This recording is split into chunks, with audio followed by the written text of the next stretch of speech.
Many of the festivals of the great religions of the world are celebrated with a special meal, a chance for family and friends to come together across generations, the act of sharing food adding to conviviality and togetherness.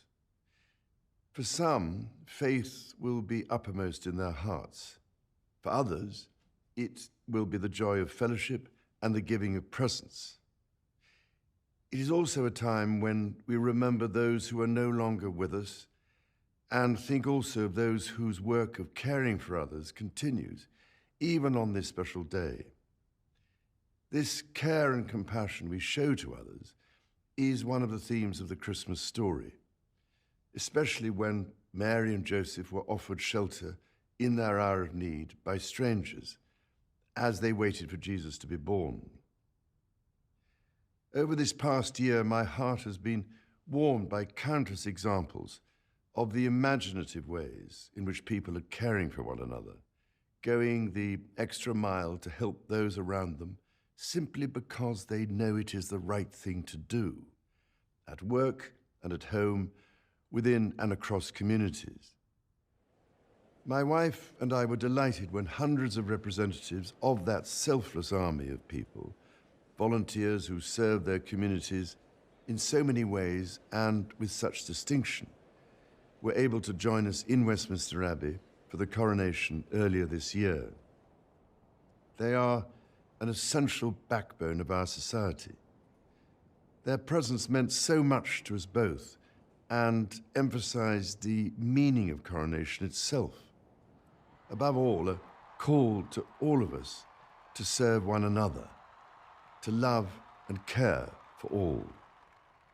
Service also lies at the heart of the Christmas story, the birth of Jesus who came to serve the whole world, showing us by his own example how to love our neighbor as ourselves. Throughout the year, my family have witnessed how people of all ages are making a difference to their communities. This is all the more important at a time of real hardship for many, when we need to build on existing ways to support others less fortunate than ourselves. Because out of God's providence, we are blessed with much, and it is incumbent on us to use this wisely.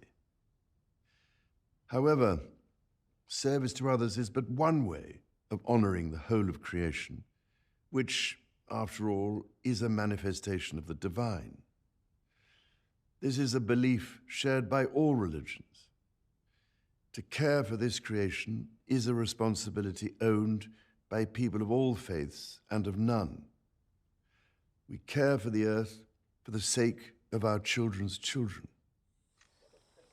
During my lifetime, I've been so pleased to see a growing awareness of how we must protect the earth and our natural world as the one home which we all share.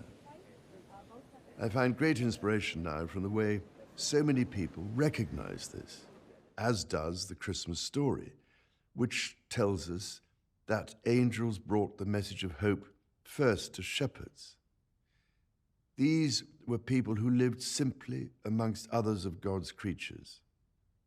Those close to nature were privileged that night.